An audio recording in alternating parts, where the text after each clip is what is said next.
નમસ્કાર તાલીમાર્થી બહેનો.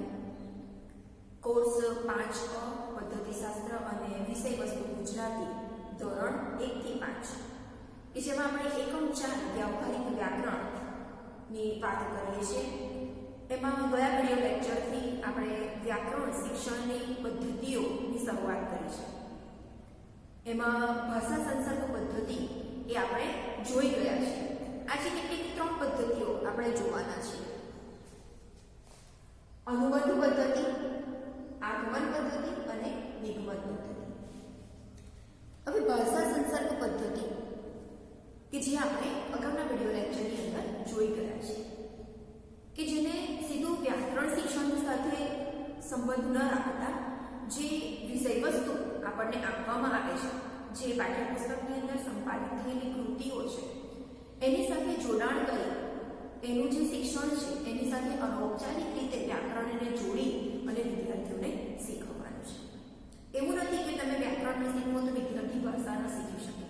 વ્યાકરણ ન શીખે તેમ છતાં વિદ્યાર્થી ભાષા તો બોલવાનો જ છે, શીખવાનો જ છે, પરંતુ એની જે મૌખિક વાતચીત છે, એની જે રજૂઆત છે એ વધારે અસરકારક બને, પ્રભાવી બને, સ્પષ્ટ બને, સાચી બને, એની માટે વ્યાકરણ શિક્ષણ એ ખૂબ જ જરૂરી બની રહે છે. તો આથી ભાષા સંસર્ગની વાત. હવે આજે 3 જે પદ્ધતિ આગળ આપણે જોવાના છે એમાંની પહેલી પદ્ધતિ છે અનુબંધ પદ્ધતિ. તો અનુબંધ પદ્ધતિ આપણે કોને કહી શકાય? તો આ પદ્ધતિ દ્વારા આપણે જ્યારે વિદ્યાર્થીઓને શિક્ષણ આપવાનું હોય ત્યારે એ જે વ્યાકરણનું જ્ઞાન છે એ પાઠ્યપુસ્તકની કૃતિઓ સાથે અનુબંધ કરીને આપવાનું છે. પાઠ્યપુસ્તકની અંદર જેટલી પણ કૃતિ આપેલી છે એની સાથે એનું અનુબંધ એટલે કે એનું જોડાણ કરવાનું છે. જે તે ધોરણનું પાઠ્યપુસ્તક છે એની અંદરનું આપણું જે વ્યાકરણ છે તે જે તે ધોરણની ગદ્ય અને પદ્યની કૃતિઓમાંથી ઉદાહરણો લઈ અને અનુબંધ કરવાનો છે. જે તે મુદ્દો આપણે વિદ્યાર્થીઓને વ્યાકરણનો શીખવવો છે તો એના ઉદાહરણો એ ગદ્ય કૃતિ હોય કે પદ્ય કૃતિ હોય એમાંથી ઉદાહરણો લઈ અને આપણે વિદ્યાર્થીઓને શીખવવાના છે. અહીં આગળ વ્યાકરણના જે સિદ્ધાંતો છે એ આપણે વિદ્યાર્થીઓને શીખવવાના આવે છે. એટલે કે વિદ્યાર્થીઓને ઔપચારિક એવું વ્યાકરણ શિક્ષણ આપવાનું છે. કારણ કે અનુબંધ કયો છે તો અનુબંધ શેની સાથેનો? વ્યાકરણના જે મુદ્દા છે એનો જે તે પાઠ્યપુસ્તકની જે તે ગદ્ય કે પદ્ય કૃતિઓ છે એના ઉદાહરણો સાથેનો. એટલે કે એ ઉદાહરણો થકી ઔપચારિક શિક્ષણ વર્ગખંડની અંદર રહીને જે શિક્ષણ અપાય છે તે પાઠ્યપુસ્તકની અંદરનું જે છે તે એના ઉદાહરણો સહિત એ વિદ્યાર્થીઓને વ્યાકરણના સિદ્ધાંતો શીખવવાના છે. આ પદ્ધતિથી પુનરાવર્તન અને દ્રઢીકરણ એ થતું જોવા મળે છે અને જે શીખેલા જ્ઞાન છે એનો ઉપયોગ કરવાની તક એ પણ વિદ્યાર્થીઓને પ્રાપ્ત થાય છે.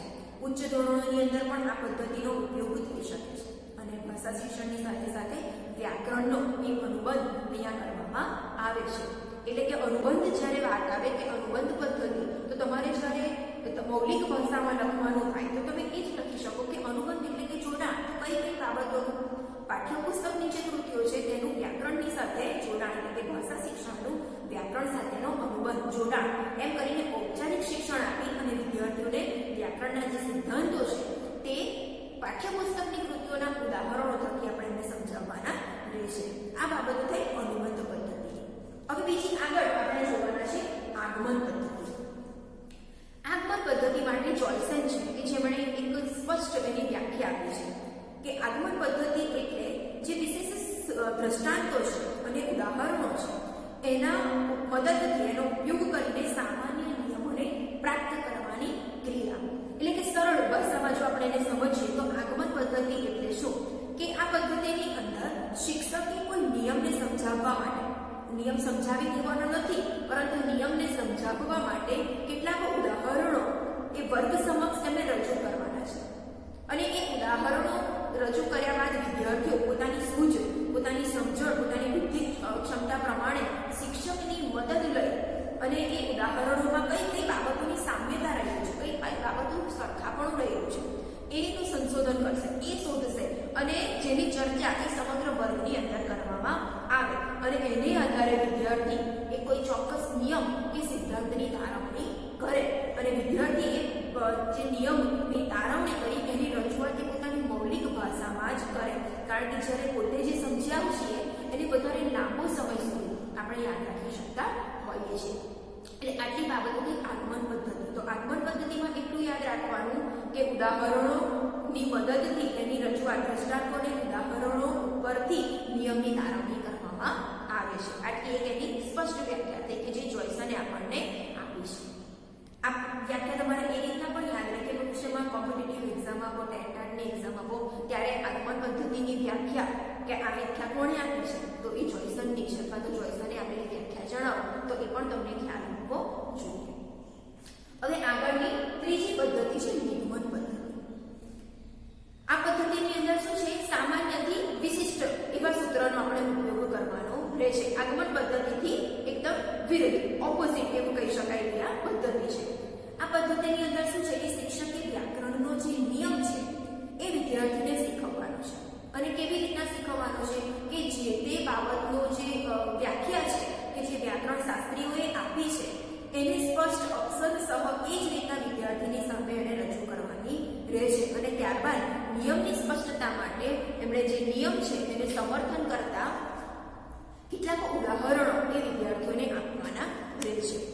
આગમન પદ્ધતિની અંદર આપણે શું જોયું કે દ્રષ્ટાંતો અને ઉદાહરણો પરથી નિયમની તારવણી, અને નિગમન પદ્ધતિમાં પહેલા નિયમ આપી દેવામાં આવે છે અને એના ઉપરથી એ ઉદાહરણો એ વિદ્યાર્થીઓને આપવામાં આવે છે કે જેને કારણે વિદ્યાર્થીઓ જે નિયમની યથાર્થતા છે કે જે નિયમ આપવામાં આવે છે એ જ પ્રમાણે આ ઉદાહરણો છે, એ જ પ્રમાણેના આ દ્રષ્ટાંતો છે તો એની એ ચકાસણી કરતા હોય છે.